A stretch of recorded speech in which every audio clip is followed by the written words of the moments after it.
Green Forest is a notoriously difficult stage in the Sonic Adventure 2 speedrun. From the wall runs to just trying to move with the vertexes, this stage is always a looming threat of time loss for many runners. Today, we will be focusing on the main source of time save for most runners, the Green Forest wall run. This trick can give many runners a hard time regardless of it being one of the simpler loop speed tricks in the game. I will include my input display in the bottom left of the screen so you can have an easier time understanding the trick. There are three faces of the tree that I will be referring to as panels from this point onwards: left, center, and right. And there are three ways you can do wall run. These are simply running up the tree, moonshot, and task run. Let's not get ahead of ourselves though. In order to get on the tree, we have to perform a loop speed launch. A loop speed launch is when Sonic hits the back of a loop and then homing attacks, thus triggering what's called a loop speed.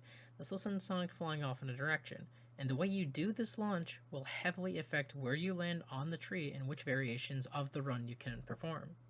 Having a poor launch can result in Sonic just launching himself straight into the water, landing on one of the faces that you didn't want to land on, or sometimes he'll just get vertexed off of the tree. In order to perform the loop speed launch, you want Sonic to be on the right side of this half pipe. Aim Sonic towards the loop and charge a spin dash, then release the spin dash and jump. You want to aim Sonic for the right side of the loop so we can properly set up our loop speed launch. When you are aiming for this, I highly recommend using your camera triggers to turn Sonic. I find using your control stick to result in losing your aim very quickly, and you will probably over or under correct and lose the setup for the trick. Once you are on the loop, aim Sonic using the left camera trigger and hold forward, then hold left after releasing your spin dash and homing attack. If you did this properly, Sonic will launch toward the tree.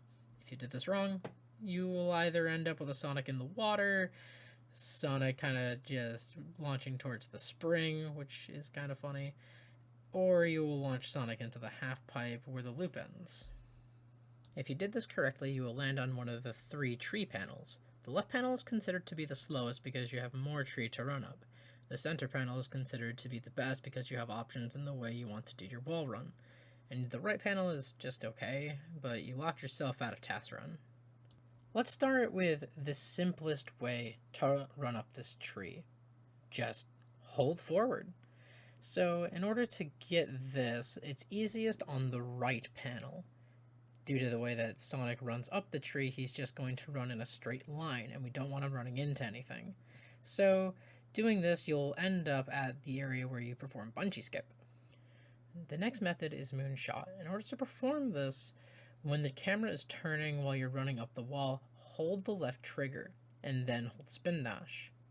I find that this timing can be rather tricky for people, because if you run up certain parts of the tree and try and release your spin dash, you're gonna fall off the tree.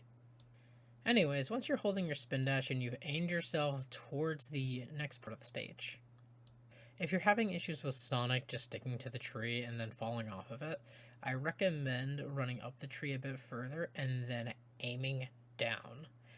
Not all the way down, but just enough that you're going to have enough height to get past that invisible wall, and Sonic will just kind of fling off in the correct direction. You also might want to overcharge your spin dash, as that seems to be a method for not sticking to the tree as much. The fastest method of getting up the tree is called task run, and in order to perform this, you want Sonic to land on the left side of the center panel. From here, you will charge a spin dash and let it go.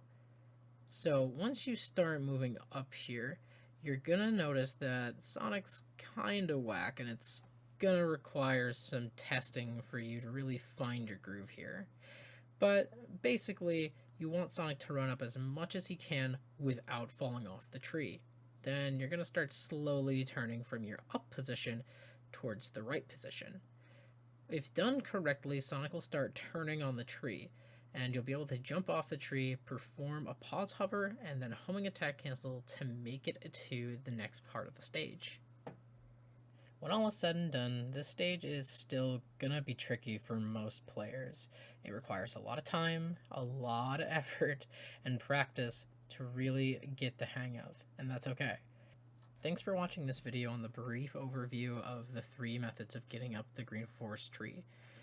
I hope you'll be able to use these strategies in single segment runs and ILs to get better times. I know that a lot of people really struggle with this strategy, and I really hope this was of use to you. It's not that scary as long as you really know how to get the loop speed launch, and that's probably the hardest part for people. It's definitely a pain, and it will require you to kind of feel out the trick to understand how much of a turn is too wide, too short, and, well, all of the stuff in between. Let me know how I did on this little guide, and, give me some constructive criticism or something. If you want to follow me on Twitter, go ahead, although I don't know how long that fucking website's going to exist. And if you have any questions, just contact me on Discord. That said, my name is May. I'm a Sonic Adventure 2 speedrunner, and I hope you have a great day.